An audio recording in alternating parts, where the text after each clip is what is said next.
बहुत relevant question आपने पूछा है तनु जी, कि जो ज़िंदगी में एक्सपीरियंसेस हो चुके हैं उनके जो पेन है, अब होता ये है किसी भी सिचुएशन में जो भी हुआ है उसमें मैंने कितना डीपली उस फीलिंग को एक्सपीरियंस किया। फॉर एग्जांपल उस सिचुएशन में यदि मैंने हर्ट या पेन को बहुत ज़्यादा डीपली एक्सपीरियंस किया है तो कहीं ना कहीं मैं प्रेजेंट में भी उसी हर्ट को क्रिएट कर रही हूँ। क्यों? क्योंकि सबकॉन्शियस में उस पास्ट हर्ट या पेन का बहुत स्ट्रॉन्ग इम्प्रेशन बन चुका है। So what I now need to do is, one, become aware कि हम जितना भी पास्ट में जाएंगे we will not get anything new, we will not be able to change it also ना। जो हो गया वो तो हो गया ना। Yes, उसे एक्सेप्ट करना पड़ेगा, उसे एक्सेप्ट करना पड़ेगा। और कहीं ना कहीं if we are talking about losing loved one, suppose अभी के सिचुएशन में if we have lost our very closed loved one, our family member, our friend, अगर किसी को हमने खोया है तो कहीं ना कहीं ये समझना कि हम सभी जो हैं हम अपनी जर्नी पर हैं।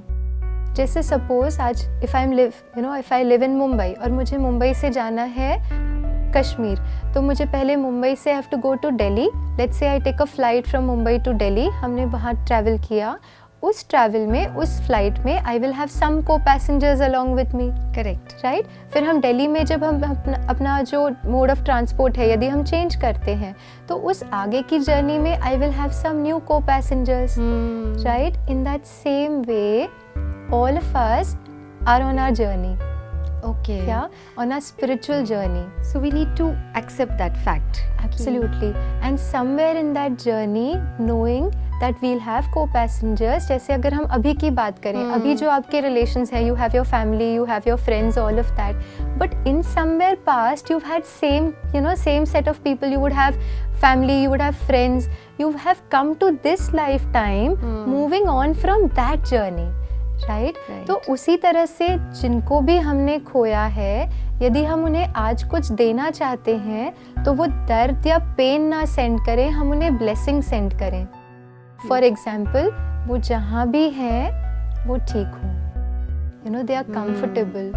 पॉसिबली आज जो भी जो भी people who are kind of moving on in their journey, yeah, people are passing away, they're not passing away in a very happy state of mind, comfortable, they're going through lot of pain, yeah, right। कई लोगों को और ज़्यादा दुख देता है फिर जब हम ये सोचते हैं तो। So कहीं ना कहीं वो जहाँ भी है, suppose if I'm traveling, if I'm out somewhere और मेरे parents यहाँ they're back at home, if they keep calling me and telling me, we are worried about you, हमें आपकी बहुत चिंता हो रही है, how would I feel? Will I be comfortable where I am? No, I would not। But अगर वो मुझसे कहते हैं you don't worry, we are fine, तुम अपना अच्छे से मैनेज कर लो, जैसे ही मैं ये सुनती हूँ how would I feel, I will start feeling comfortable.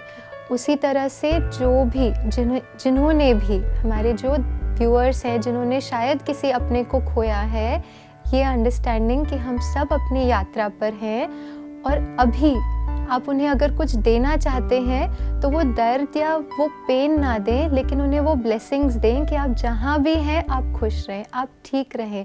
जो पेन आपने एंड्योर किया है उसको यहीं छोड़कर, लेकिन आप अपनी आगे की जर्नी बहुत ब्यूटीफुली आप उसको जिए। ये ब्लेसिंग्स जब हम देते हैं, वो ब्लेसिंग्स, वो दुआएं उनकी आगे की जर्नी को भी बहुत निर्विघ्न जिसे कहते हैं, बहुत ऑब्स्टिकल फ्री बनाएंगी। साथ ही में अभी जो आपके लाइफ का एक्सपीरियंस है उसे भी आप बहुत कंफर्टेबली उस चीज़ को क्रॉस कर पाएंगे।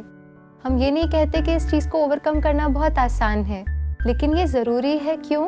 क्योंकि हमारे पास जो अभी हमारे आसपास लोग हैं उनके प्रति हमारी जो रिस्पॉन्सिबिलिटीज़ है उसको हम ब्यूटिफुली निभा पाएंगे जब हम उस चीज़ को एक्सेप्ट कर लेंगे। वो बीइंग जो है वो अपनी आगे की, अपनी ऑनवर्ड्स जर्नी पर है, and what I only need to send them is lot of blessings. Beautifully said, because ये है तो बहुत ट्रेजिडी की बात है, जिन्होंने अपने अपनों को खोया होता है, they know the pain, but I guess उस पेन के साथ जीना, उसके लिए if we are doing that तो हम अपने आप के साथ भी इनजस्टिस करते हैं, और आज जो हमारे साथ हैं उनके साथ हम सबसे बड़ा इनजस्टिस करते हैं। तो ये समझ कि ठीक है जो हुआ, यू कांट हेल्प इट, हो चुका है, accept and move on. So thank you so much, thank you Ritu ji. ओम शांति। ओम शांति।